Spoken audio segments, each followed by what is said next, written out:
Nós estamos no 7º episódio do nosso quadro Café com Perícia Oficial e hoje o nosso tema é perícia em laboratório. Nós estamos com duas entrevistadas. A primeira é a Gisélia Subtil Maldonado, que a gente chama de Giza. A Giza é perita oficial forense papiloscopista, bacharel em turismo, especialista, ela tem MBA em gestão de pessoas, especialista em gestão da segurança pública, pós-graduanda em ciências forense com perícia judicial e criminalística.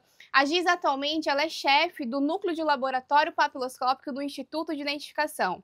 Ela também tem cursos especializados em DVI, que é a identificação de vítimas naqueles desastres que ocorrem em massa, SCI, Sistema de Comandos e Incidentes. A Giza atuou nos Jogos Olímpicos de 2016 do Rio de Janeiro e integrou equipes da Força Nacional em diversos estados do Brasil e também é docente na Cadepol.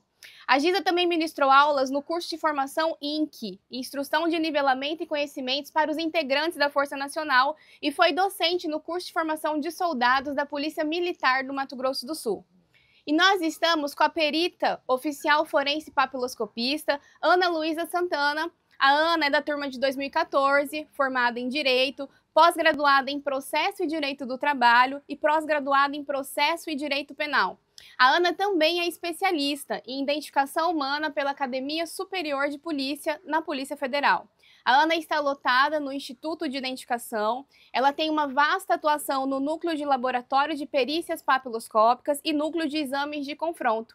A Ana também foi docente nas disciplinas de Perícia Papiloscópica Forense, Prática Papiloscópica, Cadeia de Custódia na Cadepol da Polícia Civil de Mato Grosso do Sul. Ana e Giza, sejam muito bem-vindas ao nosso 7º episódio. Muito obrigada pela participação de vocês e sintam-se à vontade. Você aí do outro lado da tela vai lembrar que nós já falamos sobre a perícia em local de crime nas residências, nos comércios, em veículos e até mesmo em objetos. Nós também falamos sobre o suporte interno que o NPI oferece para aqueles peritos papiloscopistas plantonistas. E hoje nós vamos falar sobre a perícia em laboratório. Aquela perícia que é realizada em um ambiente interno, um ambiente controlado, com uso de determinados equipamentos, reagentes e tudo mais. Quais será que são as técnicas e os métodos que são utilizados? Nós estamos com duas servidoras que atuam especificamente nesse núcleo e que são experts. Giza, bom dia. Bom dia, um prazer enorme estar aqui, obrigada pelo convite. Obrigada pela sua participação, por disponibilizar aí a expertise de vocês para a gente bater um papo. Giza, você pode explicar para a gente o que é essa perícia em laboratório? Quer dizer, a perícia em laboratório, ela pode desenvolver quais áreas? Ela pode atuar em quais áreas dentro da perícia forense? O Instituto de Identificação tem um laboratório para perícia papiloscópica? Então, Dani, de forma genérica, assim, vamos falar um pouquinho sobre a perícia em laboratório. Quando o perito vai ao local de crime, fazer a análise, né, da dinâmica do local, abrange vários profissionais de perícia. Então, quando ele faz essa análise, ele pode recolher materiais, né, objetos, materiais biológicos, objetos também, que eles podem ser encaminhados para os laboratórios, tanto do Instituto de Criminalística, quanto do Instituto de Identificação, quanto aos IMLs. No caso, no Campo Grande é o IMOL, né? No Mato Grosso do Sul é o IMOL. Esses objetos são encaminhados para que sejam feitas as análises mais apuradas, com técnicas mais apuradas, com o uso de equipamentos e com o uso de reagentes que são próprios para cada objeto. No caso, cabelo, parte de balística, né? Os projéteis, arma de fogo, impressões digitais, né? Cada uma delas tem uma forma de se trabalhar e cada instituto tem o seu laboratório e a forma de trabalhar com isso. O Instituto de Identificação, nós temos um laboratório de perícias papiloscópicas que ele é voltado exclusivamente para se trabalhar com o levantamento de impressões digitais de objetos que são recolhidos em locais de crime. Que muitas vezes, no local de crime não se tem condições de fazer todo o trabalho. Então precisa se levar para o laboratório, porque tem objetos que precisam ser trabalhados por mais tempo, tem os reagentes que eles são específicos de dentro do laboratório, então a gente não consegue fazer isso em loco. Então esses objetos eles são encaminhados para o Instituto de Identificação, para o laboratório, e lá é feito toda essa triagem de acordo com a expertise do profissional que está no dia de trabalho. Entendi. Então a gente sabe que os 3 institutos possuem aí os seus laboratórios, cada um voltado para a sua atividade fim. Essa perícia em laboratório, então, realizada pelo perito papiloscopista dentro do laboratório do Instituto de Identificação, Gisa, ela é efetivamente voltada para quê? Os exames que são feitos, as análises e periciais que são feitas dentro do laboratório, elas são exclusivamente para fazer o levantamento de impressões digitais e depois fazer o processamento desses fragmentos ou dessas impressões digitais que são localizadas, né, encontradas nos objetos. É feita a análise e processamento para chegar ao quê? Para chegar à autoria.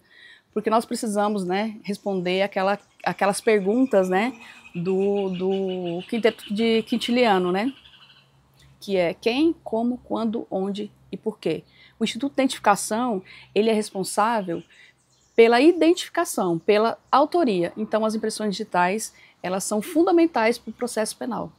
Ótimo. Então, essa é uma perícia que ela é feita através da requisição da autoridade policial e, se tratando de laboratório, ela pode ser feita, então, em objetos, em papéis. Esses objetos, então, são remetidos ao Instituto de Identificação? Sim. Toda perícia, né, ela tem que ser por meio de requisição da autoridade policial, para a gente poder cumprir o Código de Processo Penal. E o que está na 114, né? E o que está também dentro da Lei 114. Então, a requisição é o ponto inicial da perícia, tanto do local do crime quanto do laboratório. Então, faz-se necessário, é obrigatório, na verdade, né, a apresentação da requisição da autoridade policial para que seja feito esses exames laboratoriais. Os exames laboratoriais, eles podem ser feitos em qualquer objeto, né, em qualquer objeto que tenha relação com o crime, né, com a cena, né, com o corpo de delito ali. Então, a gente pode fazer em papel, a gente pode fazer em copo, garrafa, celulares. A gente tem muito, né, trabalhos feitos em celulares que são apreendidos para a gente saber a identificação, saber quem que levou, por exemplo, em presídios, né? Quem a pessoa que introduziu esse objeto dentro dos presídios. Então, assim, cada objeto ele é analisado de forma única e é utilizado um reagente também de forma única. Então, eles são específicos e eles são analisados um por um. Então, cada objeto que chega, ele é uma análise, é uma perícia que é feita. Olha só, nós já sabemos que o laboratório do Instituto de Identificação se trata da utilização de métodos, de reagentes e de expertises específicas que são realizadas nesses objetos para que as peritas possam vir a identificar quem que tocou, quem que manuseou, tudo aquilo relacionado à impressão digital. Ana, nós podemos afirmar que a perícia papiloscópica não se restringe somente ao local de crime ou ao veículo requisitado? Quer dizer, não é só empoar, né, um determinado veículo ou um determinado objeto naquele local de crime. O perito papiloscopista ele tem autonomia, por exemplo, para retirar esse objeto do local de crime e levar para essa análise dentro do Instituto de Identificação, tentar trabalhar melhor ali no laboratório? Bom, eu costumo dizer que a perícia papiloscópica, ela não se resume apenas a passar pó. Ela é ciência, ela é muito mais do que passar somente um pó. Além das perícias de local de crime, nós temos os exames laboratoriais, nós temos os exames de objetos, né, em laboratório, que eles são recolhidos para o laboratório. E sim, o perito papiloscopista, ele tem autonomia de recolher esses objetos, não só o perito papiloscopista, qualquer agente que reconheça aquele objeto como potencial para investigação, para a produção da prova pericial. Então, o perito papiloscopista, enquanto participante, né, daquela equipe que vai no local de crime, se ele achar que aquele objeto é de interesse para a investigação, ele pode recolher sim e encaminhar para o núcleo de laboratório do Instituto de Identificação. Ana, e a gente já sabe que o perito papiloscopista tem essa autonomia, então, se ele assim julgar conveniente, de levar esse objeto para ser periciado dentro do Instituto de Identificação. E existe um procedimento, se o perito plantonista resolve levar esse objeto, como que ele leva? Qual que é a forma correta de fazer? Existe um procedimento para isso? Sim, todo objeto recolhido em local de crime, ele chega no Instituto de Identificação, no laboratório, observando os procedimentos e etapas de cadeia de custódia que estão previstos no Código de Processo Penal 158A, desde do seu recolhimento do local de crime até o seu descarte no final do processo. Por que que isso tem que ser observado? porque a não observância desses procedimentos, ela pode gerar a nulidade da prova, ela pode gerar o descarte, ela torna a nossa prova pericial, que é o nosso laudo, imprestável dentro do processo. E isso prejudica muito o processo como um todo, além de jogar o nosso trabalho no lixo praticamente. Olha que informação importante, não é só você fazer o trabalho de perícia, né? Não. Mas fazer de uma forma que você assegure que o resultado daquela perícia possa ser frutífero, né? Dentro Seja da útil para a investigação. investigação. Muito interessante. Giza, você pode mencionar para a gente quais são os principais equipamentos que guarnecem hoje o laboratório de papiloscopia dentro do Instituto de Identificação? O que você julga dentro do Instituto hoje que seriam os equipamentos mais importantes ou aqueles que têm um uso mais contínuo, que vocês utilizam mais no dia a dia? E para que tipo de objeto esses equipamentos são utilizados? Bom, Dani, a gente está acostumado, né, a ver nas séries, né, do CSI, na TV e tudo mais, a gente está acostumado a ver, normalmente, o que é mais divulgado é o uso do pó, né, que é a técnica de empoamento, que é o pozinho, o pincel, é muito comum, muito divulgado essa técnica. Mas a perícia papiloscópica em laboratório, ela é muito mais, ela é além disso. Quando o objeto chega no laboratório, a gente faz uma triagem, né? Nós fazemos essa triagem para saber que tipo de material é. Eu tenho materiais porosos, que eu uso um tipo de reagente. Eu tenho materiais que são a superfície lisa, também a gente usa outro tipo de reagente para se fazer. Então, cada material, ele precisa ter ele é específico, então a gente precisa utilizar isso. O Instituto de Identificação, o laboratório do Instituto de Identificação, ele está passando por um processo de reestruturação, né? Nós ainda utilizamos alguns equipamentos que já, para hoje, né, para a atualidade, nós consideramos já retrógrados. Ultrapassados. Né? Já ultrapassados, né, equipamentos. Existem diversos equipamentos hoje que são totalmente atualizados, né, e a gente tem buscado isso como gestor do laboratório, nós temos apresentado isso para a hierarquia, né, direção, enfim, nós temos apresentado propostas para se adquirir novos equipamentos que são mais modernos, que trabalham muito mais, fica mais fácil de se trabalhar, mais fácil de identificar os objetos, os fragmentos de impressões digitais nos objetos. São equipamentos que evoluíram, assim como o crime, né? O crime evolui, então a gente tem que evoluir também. Porque a gente, na verdade, a gente está sempre correndo atrás, né? Está sempre correndo atrás. Então, a gente precisa de um pouco mais de investimento nessa área. Nós estamos apresentando propostas para adquirir novos equipamentos mais atualizados. Mas, enfim, a perícia papiloscópica, ela tem dado bons resultados. Né? Mesmo do Mato Grosso do Sul, mesmo com essa deficiência tecnológica, a gente tem apresentado muitos bons resultados, né? Identificando muitas autorias de crime e, assim, revelando impressões excelentes, mesmo num ambiente não controlado, porque o ideal é que o ambiente seja controlado, por isso que é necessário o incentivo a essa compra desses materiais.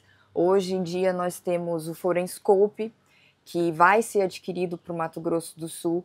Ele é um equipamento que tem uma imagem multiespectral, então com esse equipamento a gente vai poder, por exemplo, não utilizar mais o pó em determinados objetos, o que é muito bom, porque a gente sabe que o pó ele é muito tóxico para o perito papiloscopista. Por mais que a gente utilize as EPIs adequadas, o pó ele é tóxico, ele entra pelo nosso nariz, ele entra na nossa pele e ele vai atacar diretamente o nosso pulmão.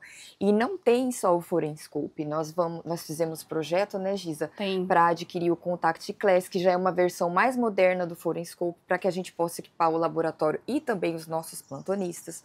Nós fizemos também um projeto solicitando aquele CSI Pro, que é um celular que é utilizado junto com o pó, que já vai ser muito útil para o plantão. Por quê? Porque ele vai fazer a revelação dessa imagem e já vai encaminhar direto para o pessoal do núcleo de confronto.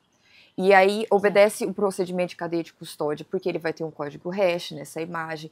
Então, assim, é uma modernidade assim, muito boa para a perícia papiloscópica, principalmente por conta da cadeia de custódia.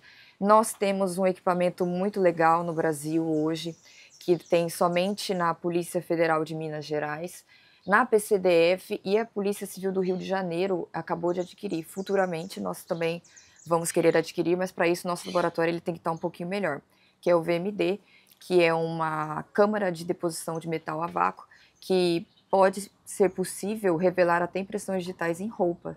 O cianoacrilato, ele revela impressões digitais em couro, mas, por exemplo, nesse tipo de tecido aqui não revela, então já é uma baita evolução, se a gente for parar para analisar. E tem equipamentos mais modernos ainda, como, por exemplo, os equipamentos de espectrometria de massa gasosa, que já é muito utilizado na química, mas que pode ser muito útil para a perícia papiloscópica. Por quê? Porque esses equipamentos são capazes de dizer pro dirigente do processo, ele pode fazer um serviço de inteligência forense. Ele vai dizer para a prova pericial papiloscópica, no caso, a impressão digital coletada no local de crime, ela poderá dizer para o presidente do inquérito que aquela pessoa estava sob o uso de tal substância química, que aquela pessoa utilizou determinado entorpecente, que às vezes pode ter sido encontrado, por exemplo, o cabelo de uma vítima de estupro. Então esse equipamento ele é muito bom, porque ele vai fazer essa inteligência forense dentro do processo. Então ele alia a modernidade, né, a papiloscopia, junto com essa modernidade, ela vai ser a prova perfeita para o processo penal em si. Olha quanta informação relevante, e aqui eu quero parabenizá-los por vocês estarem sempre buscando aquilo que tem de mais contemporâneo. É como a Giza falou, o crime evolui, a nossa inteligência forense precisa evoluir também, e você demonstrou muito conhecimento, Ana, as duas, entretanto. Nós gostaríamos, inclusive, de deixar aqui uma ressalva, né, ao nosso Estado. Nós vimos aí que nós vamos ter vultuosos investimentos, né, na segurança pública previstos. E olha só que importância de investir no laboratório de perícia papiloscópica. Olha as respostas que a gente pode trazer para o inquérito policial. E eu gostei também dessa observação da saúde, né, do perito papiloscopista. Porque se a gente reduz o uso de pó, que é tóxico, apesar de utilizar a máscara, a gente sabe que acaba filtrando, não acaba filtrando, a gente acaba aspirando, e isso multiplicado aí por 5 anos, 10 anos, sem sombra de dúvida, é muito prejudicial. Então a gente acaba poupando e preservando a saúde do servidor e ainda trazendo melhores resultados. E ainda gera uma economia para o Estado. Querendo ou não, gera uma economia para o Estado, porque ele vai deixar de adquirir esses métodos tradicionais que a gente fala, que são os pós, os pincéis, para focar numa tecnologia que a longo prazo vai ser mais econômica para o Estado, sim. Porque a gente pode dizer que o pó é aquela aquisição trimestral, né, semestral, e o equipamento não, ele vai exigir no máximo uma manutenção, isso, né? E acaba ele é um sendo insumo permanente, ele não é um insumo de compra recorrente, né? E adquirindo esses equipamentos também, nós temos aí uma vantagem muito grande, né, que seria a otimização do tempo-resposta. Exatamente. Essa era a minha próxima pergunta, se a gente pode falar que o tempo médio de resposta dessas perícias com esses novos equipamentos seria mais ágil. Totalmente. Hoje nós trabalhamos com uma técnica tradicional. Dependendo da situação do objeto, a gente demora aí até 3 dias, né, para se revelar um fragmento de impressão digital, né? O papel, por exemplo, ele é muito específico, né? Então ele precisa de um tempo, resposta maior para a gente poder dar esse retorno. Então a gente demora em média 3 dias. Para você ter uma ideia, num papel a gente chega a usar, num procedimento assim, uma ordem, cerca de 3 reagentes. A gente começa com um, aí a gente passa outro e passa mais outro. Por quê? Porque cada reagente desse vai reagir com o que você tem na sua impressão digital, se é um aminoácido, se é uma gordura. Então ele vai indo por partes. Às vezes esse reagente que é melhor para gordura, ele não vai reagir melhor com os aminoácidos. Então você vai passando fase por fase até conseguir uma impressão digital perfeita, assim. Por isso que a Giza fala que demora 3 dias, porque o último reagente que a gente passa, né, que é a anidrina, ele demora quase de 3 a 6 dias. Então esses equipamentos serão excelentes. Que eles passam a ser um acelerador, né? Com certeza. Um acelerador da técnica. Giz, eu tenho uma dúvida, uma curiosidade fora do script. Tem algum laboratório de papiloscopia que você visitou aqui dentro do Brasil que nós poderíamos importar como uma referência para tentar padronizar o Mato Grosso do Sul? Nós temos. O laboratório do Distrito Federal é uma referência, eu acho que até na América Latina, né? Sim. É totalmente moderno, os equipamentos são todos atualizados, o uso de tecnologia é constante e o investimento também no profissional, né, no servidor é muito alto. Então é uma coisa que a gente precisa também tentar se igualar, né, tentar buscar, na verdade, eles como referência, tanto no investimento pessoal quanto no investimento de equipamentos e tecnologia. Por isso que o DF está sempre em posições supremas, né? A gente vê, então, é um retorno do investimento que eles recebem, né? Está sempre em destaque, né? Não é à toa, né? Tem uma solução também, um motivo que a gente pode estar tentando importar. Ana, agora que a gente já falou dos equipamentos, a gente queria bater um papo também sobre os reagentes utilizados. Aonde que eles são adquiridos? Eles são importados? Eles são nacionais? Eles se diferenciam conforme o quê? Quem determina o uso do reagente, quem escolhe, é o perito papiloscopista que vai dizer, olha, para esse objeto é melhor esse reagente? Os nossos reagentes, eles são importados, mas também tem origem nacional. E também tem reagente fabricado, né, produzido pelos peritos papiloscopistas. Na última turma da CADEPOL, nós aqui do Mato Grosso do Sul, desenvolvemos um fixador de iodo, que faz com que o iodo, né, após a sua revelação, revele uma impressão digital que chega a permanecer mais de 5 dias no papel térmico, o que é muito bom, porque o iodo, sem esse fixador, ele demora horas, 2 horas. Então, assim, isso é excelente, porque até o plantonista no local de crime pode usar esse revelador, trazer para nós no laboratório e nós trabalhamos melhor essa impressão digital.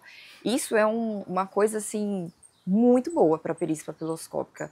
Então, nós também podemos produzir esse reagente, mas para produzir os reagentes, a gente precisa de investimento. É ciência, né? Então, a gente precisa de investimento para isso. Quando você vai no local de crime, geralmente, estou falando do local de crime para entender por que o pó é utilizado no local de crime. O pó é utilizado no local de crime por quê? Porque quando os peritos papiloscopistas são acionados para ir para um local de crime, geralmente é um acontecimento recente. Então, a impressão digital que vai estar naquele local é uma impressão digital recente. Ela tem bastante composto sebáceo, além dos aminoácidos, dos écrinos e tudo mais. E o pó, ele se adere muito bem à gordura. Então, por isso que geralmente no local de crime a gente usa pó. E, infelizmente, todo mundo acha que a papiloscopia é só pó.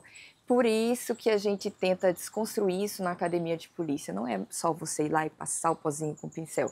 Quando você vai para o laboratório, a gente analisa tudo isso. A gente analisa a superfície do objeto, como a Giza falou, se ela é porosa, se ela é lisa. A gente analisa, por exemplo, nós temos aqui um objeto que já está há 15 dias, que foi recolhido há 15 dias. Ele não vai ter mais a mesma eficiência, né? Não tem mais compostos de origem sebácea. Então, não adianta eu usar o pó naquilo, porque o pó não vai se aderir àquela impressão digital que está ali naquele objeto. Então, eu tenho que escolher um reagente que vai se aderir melhor com os compostos écrinos. Por exemplo, aminoácidos. Nós temos a anidrina, tem nitrato de prata, tem o cianoacrilato, que é excelente, que ele é uma supercola, ele vai polimerizar essas cristas que ficam na impressão digital depositada. E aí, depois disso, a gente vem com o pó somente para fazer um contraste, para poder fazer essa análise. Quem que determina isso? É o perito papiloscopista. Como que ele determina isso? Porque ele estuda para fazer isso. A papiloscopia é uma ciência, então você tem que analisar tudo isso que eu falei, o tipo de impressão digital, o tipo de superfície, para você eleger qual tipo de reagente você vai utilizar. E às vezes, se aquele reagente não foi suficiente, você tem que ter conhecimento do próximo para que seja suficiente para você gerar uma impressão digital em condições, que é uma impressão digital que a gente consegue afirmar a identidade daquela impressão digital ou negar a identidade daquela impressão digital, se ela foi produzida ou não por determinada pessoa. Complementando o que a Ana Luísa disse, a perícia papiloscópica ela é uma ciência, né? Nós trabalhamos com ciência e ela é uma ciência exata, né?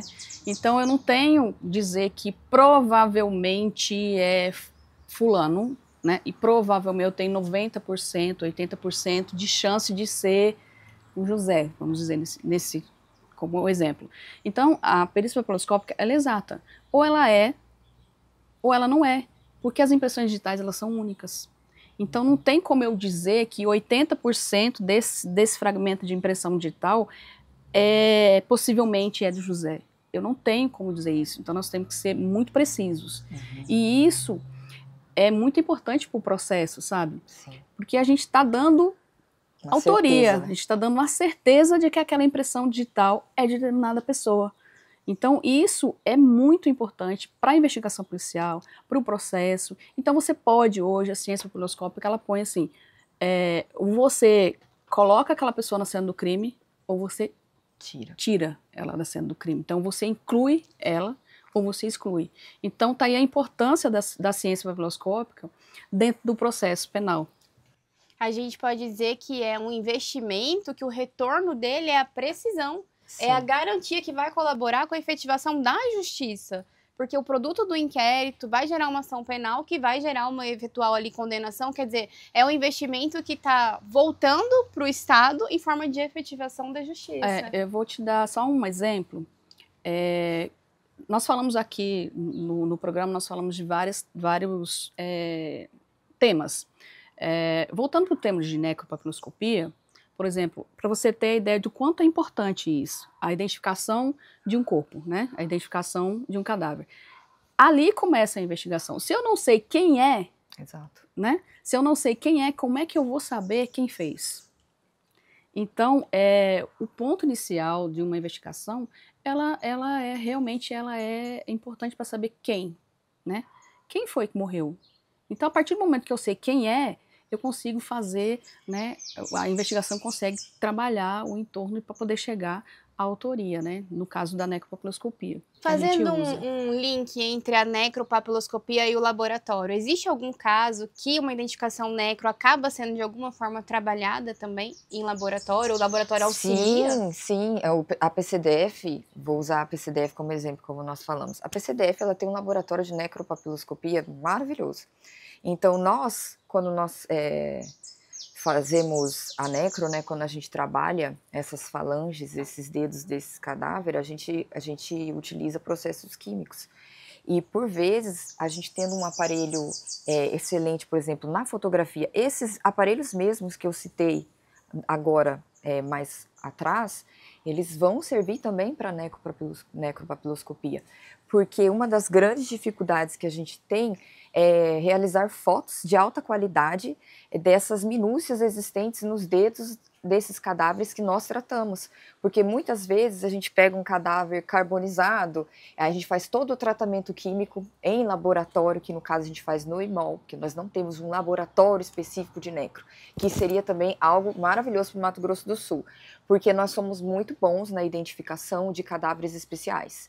A porcentagem nossa é muito alta. Só para você ter uma ideia, esse ano só teve 2 cadáveres especiais que nós não conseguimos identificar, porque não tinha RG no estado do Mato Grosso do Sul, apenas. Então, a gente tendo um laboratório para isso, essa identificação ela é muito melhor. Então, é importante também um laboratório para necropapiloscopia. E aí, Ana, quando você fala para o nosso telespectador entender que não conseguiu identificar, foi porque não existia aquela impressão digital no banco de dados. Mas conseguir extrair a impressão digital daquele cadáver que estava num estado já difícil de trabalhar, vocês conseguiram, Sim, né? São poucos os casos em que a gente não consegue trabalhar essa impressão para fazer essa regeneração, tanto dérmica quanto epidérmica. Então, quando a gente não consegue, a gente chega a ficar até frustrada. Aconteceu isso na semana passada, onde eu e meu colega, nós fomos lá, ficamos 2 dias, a gente chegou a ver uma minúcia, assim, chegou a ver as linhas, a formação, mas a nossa máquina fotográfica não era boa o suficiente, o nosso celular não conseguia fazer uma foto suficiente para a gente conseguir ver se a gente enxergava melhor aquelas minúcias. E também a gente não conseguiu, porque já era um cadáver que já estava assim, numa situação bem difícil de trabalhar, mas mesmo assim a gente conseguiu formar alguma coisa ali naquela epiderme, sabe, naquela derme no caso, não era mais nem epiderme, era na derme. Então, um laboratório seria excelente para esse tipo de situação. Quer dizer, a gente sai da parte do, efetivamente, puramente investigação policial e entra num viés ali social. Social, de identificação para aquela família que está ali desesperada, porque não sabe onde está o seu ente querido, que às vezes está desaparecido há meses. Nós já chegamos a identificar cadáver de 6 meses atrás. Então, para você ter uma ideia. Investir na ciência, investir no laboratório de papiloscopia e de necropapiloscopia vai só potencializar o Mato Grosso do Sul. Giza, essa atividade em laboratório, nós podemos dizer que ela é periculosa? Ela requer o uso de EPIs, de equipamentos de segurança, cuidados extras. Hoje, aonde está localizado esse laboratório? Dentro do Instituto de Identificação, ele está obedecendo às normas de segurança? Bom, Dani, como eu disse no início já do nosso bate-papo, o laboratório do Instituto de Perícia Papiloscópica está dentro do Instituto de Identificação. Ele tem passado, né, nesse último ano, nós estamos trabalhando com a reestruturação dele, né, porque até então nós não tínhamos um local específico, né, com situações de segurança específica para ele. Então, hoje nós já temos esse espaço, nós já fizemos algumas adaptações, né, uma reforma, uma adaptação, adquirimos já alguns equipamentos já para melhorar o trabalho, porque o trabalho de papiloscopia dentro de um laboratório, ele é extremamente tóxico, né, não só o uso do pó, né, que o pó pode entrar, pode acabar absorvendo até mesmo pela pele, né, pelo poro. Mesmo que a gente use os equipamentos de EPI, que são as luvas, os aventais, máscara, touca, então ele é muito fininho, né? Então ele é minúsculo, então ele acaba entrando também pelo poro. Dependendo do avental que você usa, ele consegue ultrapassar, né, a porosidade do tecido e acaba indo para a pele. Então a gente precisa tomar muito cuidado com isso. Até para adquirir esses equipamentos de proteção, ele precisa ser um equipamento específico. Eu não posso usar um avental comum para se fazer uma perícia dentro do laboratório, porque a gente corre o risco no pó, por exemplo, dele ultrapassar. Mas não é só o pó, a gente trabalha com reagentes químicos. E o reagente químico, eles soltam gases, né? Eles emitem gases e esses gases podem ser inalados. Então, o uso de máscaras, não só aquela máscara normal, né, às vezes nem aquela máscara muito utilizada, né, na época da pandemia, isso, que é a N95, né, para nós ela não é suficiente. Você tem que colocar, né, ela e mais uma outra. A gente coloca ela e tem que usar uma máscara que é com filtro de gás, né? Então, para poder filtrar, para a gente poder trabalhar. Então, assim, o EPI, ele é fundamental. Fundamental para a saúde e segurança do trabalhador. Eu vou fazer uma pergunta que eu acredito que os telespectadores vão ficar com essa dúvida. Vocês falaram muito da exposição à toxicidade desses reagentes. Enquanto servidoras públicas, vocês recebem adicional de periculosidade ou de insalubridade? Não, nós não recebemos.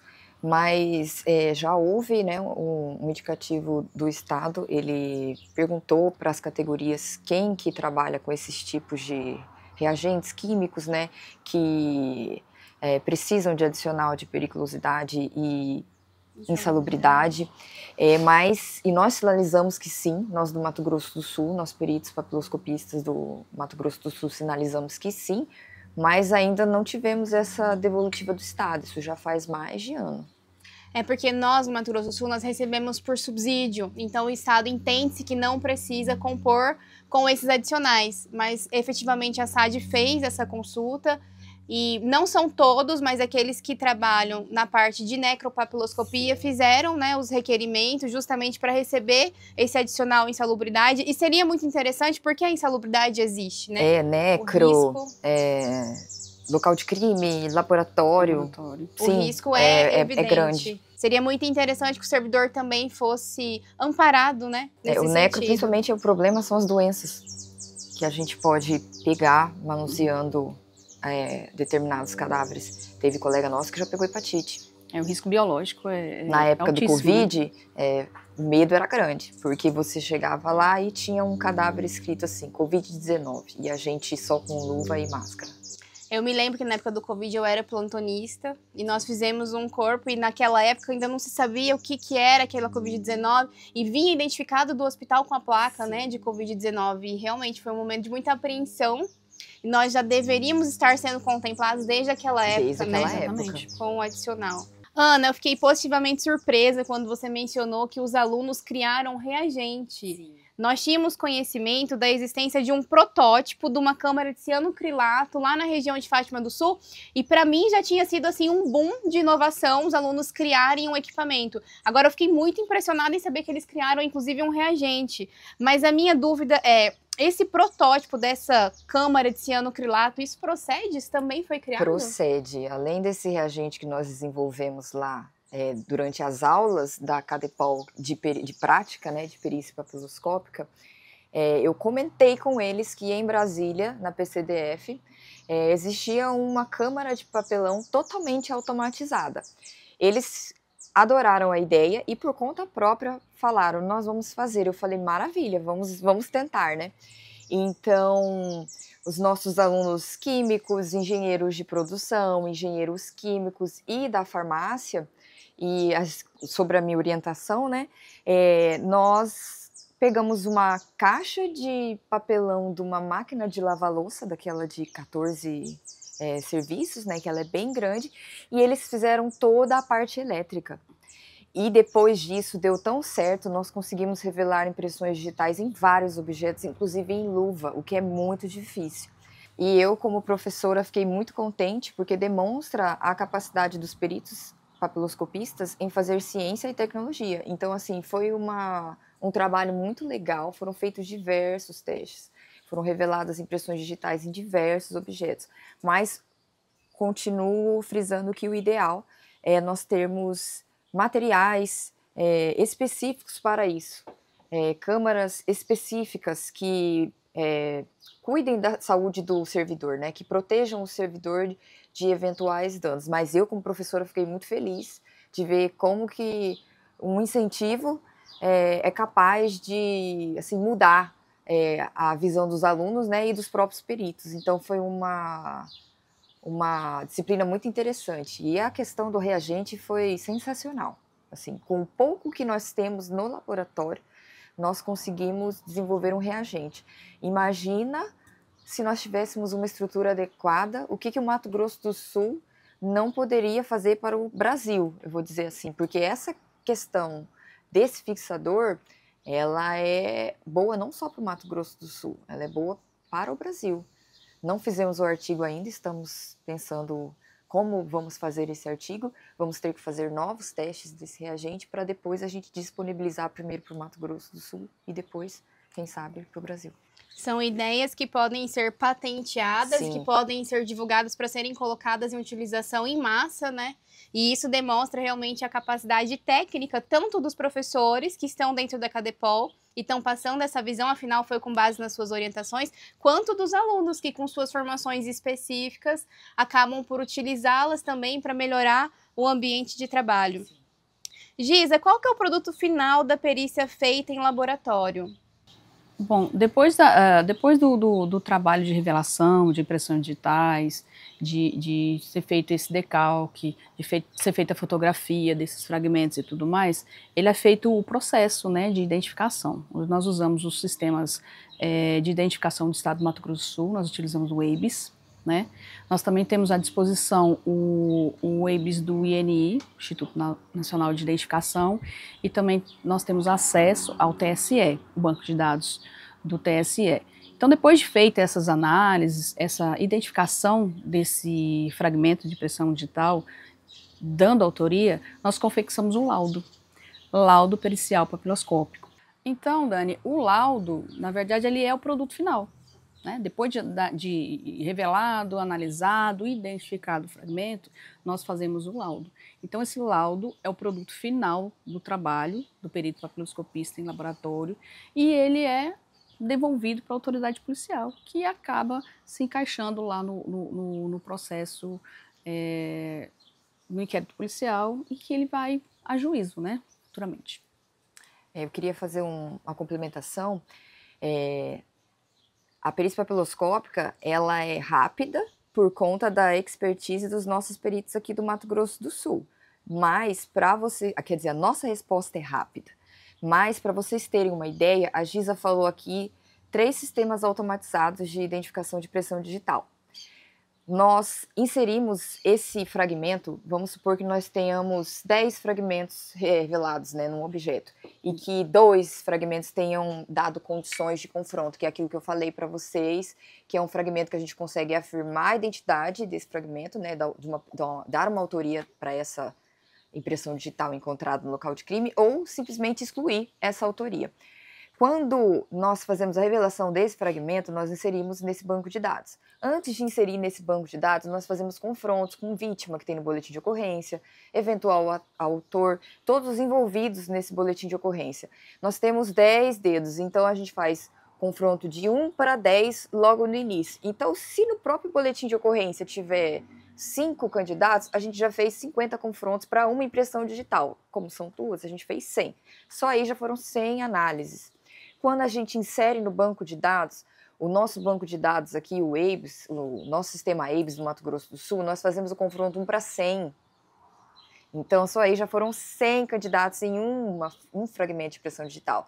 Aí nós vamos para o TSE, que são mais 30, e aí nós vamos para a Polícia Federal, que são mais 20. Então, olha só, nós fizemos 150 confrontos, mais aqueles 50. Então, uma impressão digital deu 200 confrontos. 2 impressões digitais, 400. E a gente chega a inserir nesse banco de dados cerca de 2 a 3 vezes até a gente conseguir a autoria dessa impressão digital. Então, é um trabalho que demanda tempo, só que a expertise nossa aqui do Mato Grosso do Sul é muito boa, então nós conseguimos dar uma resposta rápida para a autoridade policial. Por isso que a perícia papiloscópica é tão importante, porque além do nosso fragmento, a gente conseguir dizer que é ou não é, que ela é exata, como a Gisélia disse, e ela é exata também porque a gente usa estatística na análise desse fragmento, ela é exata e ela é rápida, a resposta é rápida e não é muito custosa para o Estado.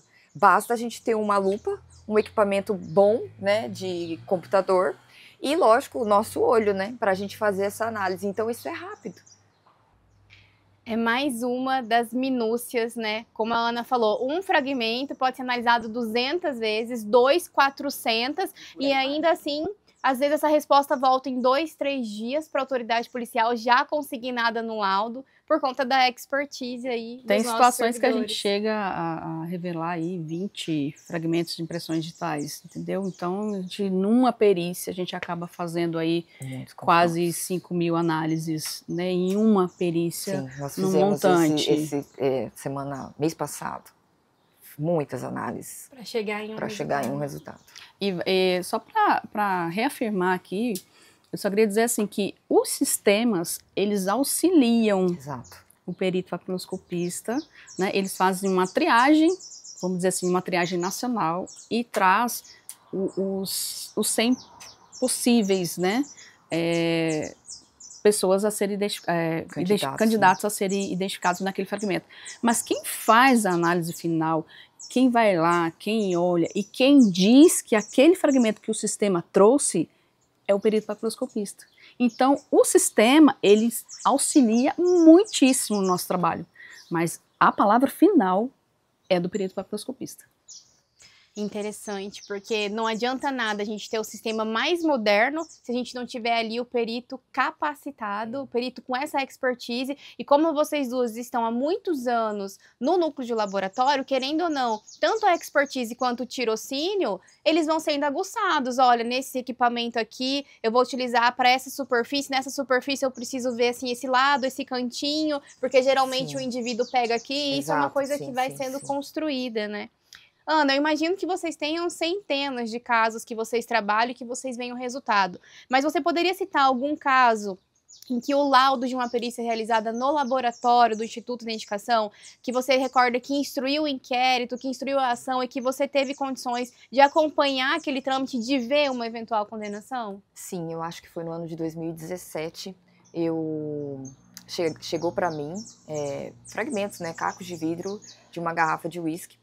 Essa garrafa de uísque, ela tinha vestígios hematóides, né, que a gente fala que são vestígios de sangue, e eu separei esses fragmentos de vidro, né, no caso, e coloquei dentro da nossa câmara de cianoacrilato. Mas antes de fazer isso, a gente faz uma triagem com luzes forenses para verificar se existe ou não algum potencial fragmento ali.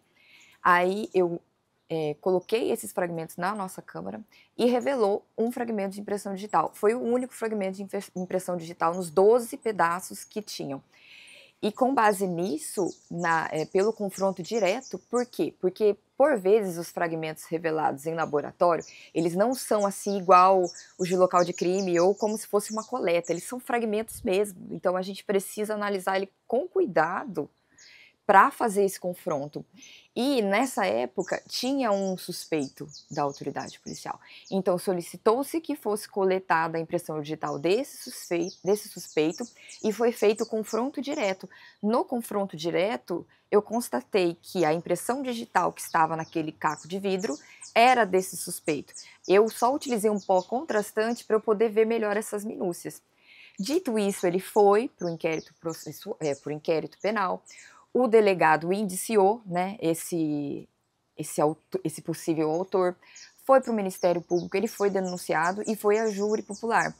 No tribunal do júri não tinha nenhuma prova, durante toda a instrução processual, não tinha nenhuma prova que comprovasse que aquela pessoa tinha sido o autor daquele crime. Mas a nossa prova pericial, ela foi suficiente, ela comprovou, assim, cabalmente, que aquela pessoa que estava lá utilizou aquela garrafa para bater na cabeça da pessoa que foi vítima, né, de homicídio. Então, com base na nossa prova pericial, esse indivíduo foi denunciado e condenado. A única prova produzida nos autos foi a nossa, e foi a única prova que teve a capacidade de condenar, né, de falar que realmente aquela pessoa foi o autor daquele crime de homicídio. De forma irrefutável, não, né? Irrefutável, não havia mais defesa para aquele indivíduo.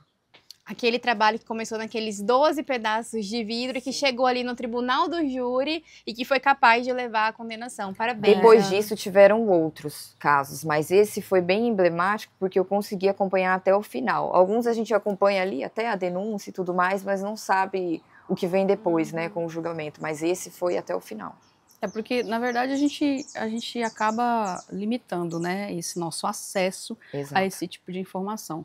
Mas os casos de identificação, de laudo pericial nosso positivo e que chega lá no tribunal do júri é muito alto. Mas a gente normalmente não consegue, né, ter esse acesso até o final. Não só no tribunal do júri, né, tem outros tipos de delito também, né? Sim. Para vocês terem uma ideia, no ano passado, o nosso núcleo, né, de laboratório junto com a perícia, a gente teve um índice de positivação dentre vítimas e suspeitos de local de crime de 70%. É muito alto. Esses outros 30% são fragmentos, por exemplo, que não têm condições, porque existe isso, acontece, infelizmente, às vezes é um fragmento muito antigo, o perito foi acionado um mês depois para ir no local de crime ou para fazer um veículo, então esse fragmento já está se deteriorando, né? A deposição já não é tão recente assim. E também, quando você vai em determinados locais, tem vezes que a gente não acha fragmento justamente por causa disso que eu acabei de falar. Já é muito antigo, já tomou sol, já tomou chuva, está sujeito a essas intempéries climáticas, né? Então a gente não revela, então o nosso índice ele é muito alto. Giza, esse campo da perícia em laboratório, nós podemos dizer que é um campo em constante evolução, adaptação a novas tecnologias, a novos métodos? E se sim, na sua opinião, existe uma necessidade contínua de especialização desses servidores? Como que você, enquanto chefe do núcleo, encara essa necessidade de especialização, investir não só em tecnologia, mas também nos servidores? O que você acha que pode ser feito para manter o IIGP contemporâneo a tudo isso? Como já foi dito, né, que por vários momentos, o investimento em tecnologia, em atualizações, capacitação profissional, isso é constante em qualquer área, né? O ser humano ele tem que estar o tempo todo se formando, né, buscando novas informações e se qualificando para o dia a dia. Né? Porque o mundo hoje é uma evolução constante, o tempo todo tem um novo investimento em tecnologia. Hoje o uso do IA, por exemplo, é totalmente assim, então, se a gente não entender um pouquinho de IA, a gente acaba ficando retrógrado. Então o investimento em tecnologia para os laboratórios de estudo de identificação é fundamental. O investimento no trabalho, no profissional, na capacitação profissional é fundamental para que nós possamos continuar cada vez mais melhorando, desenvolvendo e dando uma resposta muito mais positiva para a sociedade, né? Não é nem para mim, nem para você e nem para a autoridade policial. O nosso trabalho é responder e dar uma satisfação, na verdade, para a sociedade em si. Então, esse trabalho que a gente tem feito dentro do Instituto de Identificação é muito positivo. Quanto a propostas, a gente tem feito várias proposições aí para o Estado. Nós já fizemos a proposta de equipamentos, né, de adquirir equipamentos. Inclusive, nós já temos um em fase de licitação, né, que é a câmara de cianocrilato e a câmara de exaustão. Uhum. Ela já está em processo aí de licitação. Nós estamos aguardando aí os resultados. Esperamos que seja breve, né, porque isso é fundamental para o nosso trabalho. A gente também faz propostas, né, de intercâmbio com outros estados, né, de conhecer, né, conhecer outros estados, o laboratório de outros estados e fazer esse intercâmbio de conhecimento, né. Nós já fizemos propostas, nós estamos aguardando o retorno também, né, de poder ir para outro estado, né, e conhecer como é feito lá o trabalho lá, e nós levamos a nossa expertise e também trazer a expertise de outros laboratórios de outros estados para a gente fazer essa troca, né, de informações, essa troca de experiência e essa capacitação do nosso profissional perito papiloscopista. É uma grande iniciativa e que dá até para se pensar mais para frente, não só entre estados, mas entre nações, né? Sim. Conhecer outros países, outras tecnologias, muito interessante. Isso porque nós também temos uma fronteira vasta aqui, né? Nós temos aí nossa divisa com a Bolívia, nós temos a divisa aí com o Paraguai, que a nossa região de fronteira é extremamente violenta, né? Nós temos muitos casos ali e que a perícia papiloscópica também é muito atuante. E essas unidades regionais, eles não possuem laboratório, o laboratório está centralizado aqui na capital. Eles improvisam. Né? Na verdade, a perícia papiloscópica é feita, a básica é feita nas unidades, né, regionais e todas as cidades que tem perito papiloscopista, os trabalhos básicos, né, a perícia básica de perícia é feita no interior, por esses peritos. Quando necessita de uma perícia mais apurada, que precisa de reagentes específicos, esses objetos são encaminhados para o laboratório de Campo Grande, né, que é aqui do INI, e nós fazemos esse trabalho e damos a devolutiva para o interior em forma de laudo. Mas a meta da gente, que nós estamos buscando, né, Giza? A gente tem solicitado em licitações vários equipamentos modernos, não só para Campo Grande, mas para cada regional, para que eles possam desenvolver tecnologias e os trabalhos deles lá também. Não fique só adstrito aqui para Campo Grande, para que eles sejam capazes, porque todos nós somos peritos, então todos nós temos capacidade. Então, estamos buscando sim uma modernização, alguns tentam de uma forma mais improvisada, mas acabam mandando para nós quando é uma coisa mais específica, que realmente não tem um reagente específico lá, porque não tem a segurança específica para trabalhar com aquele reagente.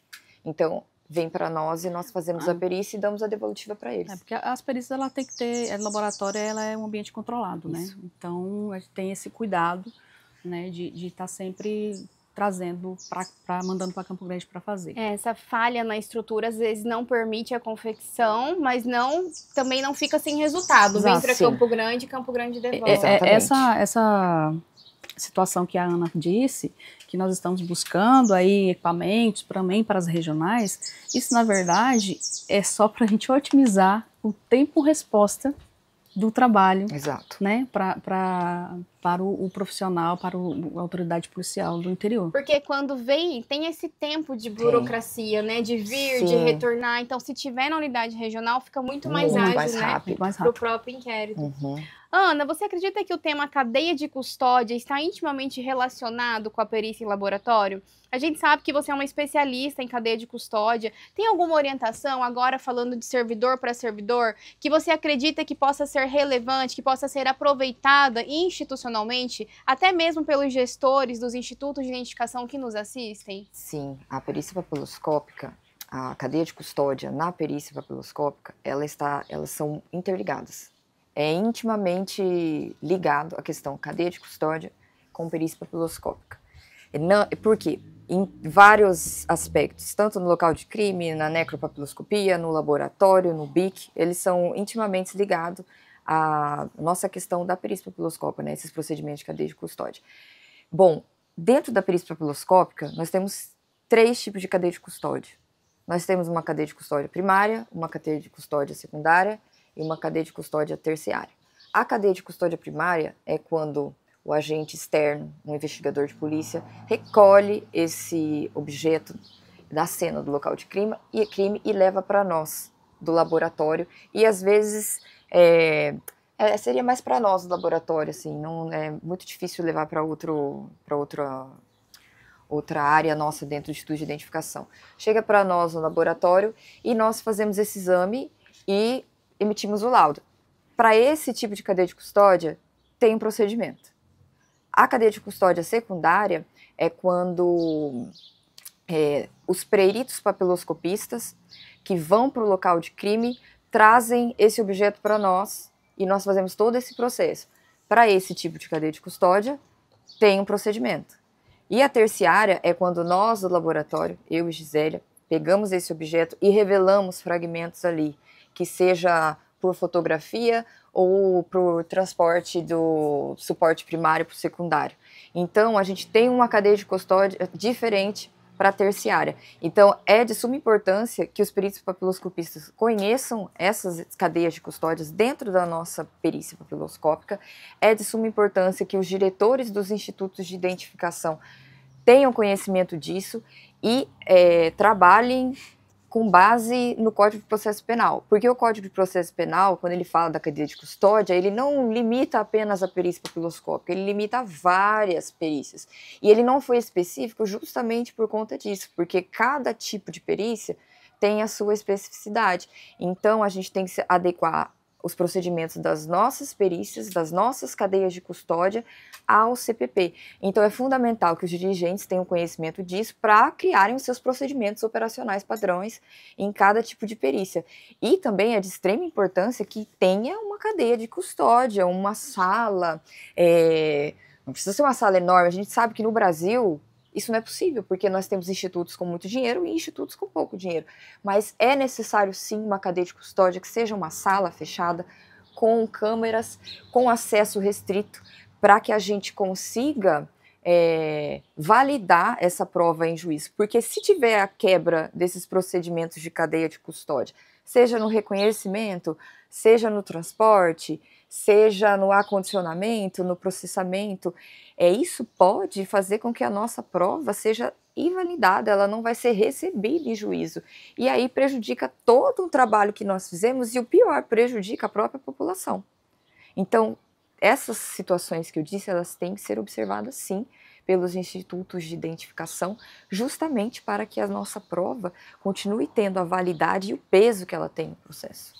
Ana, e essa questão da cadeia de custódia, ela ganhou um papel muito relevante em 2019, né? Sim. Com o pacote anticrime, na época, o então ministro Moro, e a gente vê que o sistema judiciário como um todo vem cada vez mais validando e deixando muito clara a importância de respeitar a cadeia de custódia. O Superior Tribunal de Justiça tem batido muito em cima disso. E no laboratório, imagino que ela é de extrema importância, sim, né? Até pela chegada e pela saída, né, desses objetos. Pessoal, nós estamos chegando ao final do nosso 7º episódio do Café com Perícia Oficial e eu gostaria de perguntar para vocês se vocês têm alguma dica para aquele curioso que nos acompanha, que quer fazer o concurso para perito oficial forense papiloscopista e que quer vir trabalhar no laboratório. Vocês duas, como duas referências de laboratório, tem alguma mensagem que vocês queiram deixar para eles? Bom, eu acho que, primeiro, a pessoa que quer trabalhar com perícia, ele tem que sentir isso no coração, né? E eu acho que qualquer profissão que você se dispõe a fazer, você tem que ter uma afinidade muito grande com aquilo, né? Você tem que gostar muito do que você faz. Então, isso para mim é o primeiro ponto a se questionar, né? Será que eu vou gostar disso, né? Será que eu vou me sentir bem fazendo esse tipo de coisa, né? Mexendo com o laboratório, é o que eu quero para mim? Então, primeiro é a sua autoavaliação, né, de como você vai se sentir isso. É querer fazer muito o que você faz, o que você pretende fazer. E segundo é qualificação. Exato. Né? Eu quero trabalhar no laboratório, eu gostei disso, eu acho que eu tenho condição de fazer isso, eu queria muito trabalhar com esse tipo de situação que eu acho fantástico, eu sou apaixonada por isso, né? Assisto todos os CSIs, né? Então, assim, a pessoa gosta muito, então vamos qualificar, né? Vamos trabalhar e buscar essa qualificação nas áreas, né? Específica, química, física, vamos procurar fazer as suas especializações mesmo, né? Eu acho que é isso. Primeiro, você tem que amar muito o que você pretende fazer. A gente tem que lembrar que o passar no concurso é só o primeiro passo. A gente não pode parar aí. A gente tem que ir além. Como que a gente vai além? Se especializando, estudando.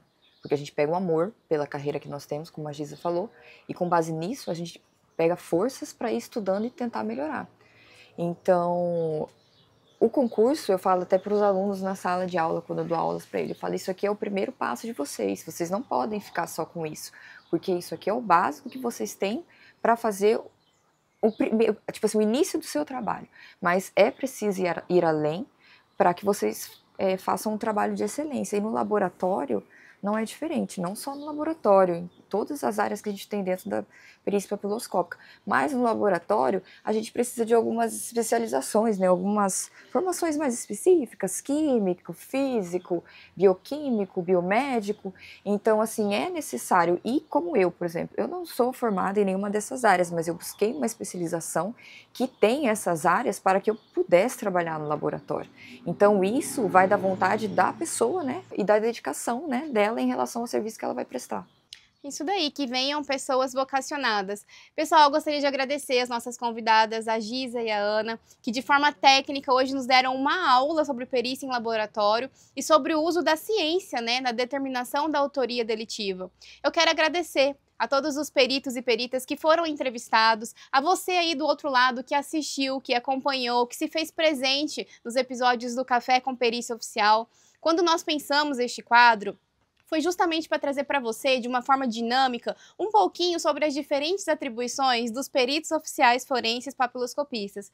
Foi uma maneira de interagir com a sociedade e de divulgar o trabalho de bastidores desses competentes profissionais. Esse foi o último episódio sobre as nossas atribuições. Estamos encerrando a primeira temporada das atribuições dos peritos oficiais forenses papiloscopistas. E no ano que vem, estaremos com novos episódios na nossa próxima temporada. Muito obrigada e até logo!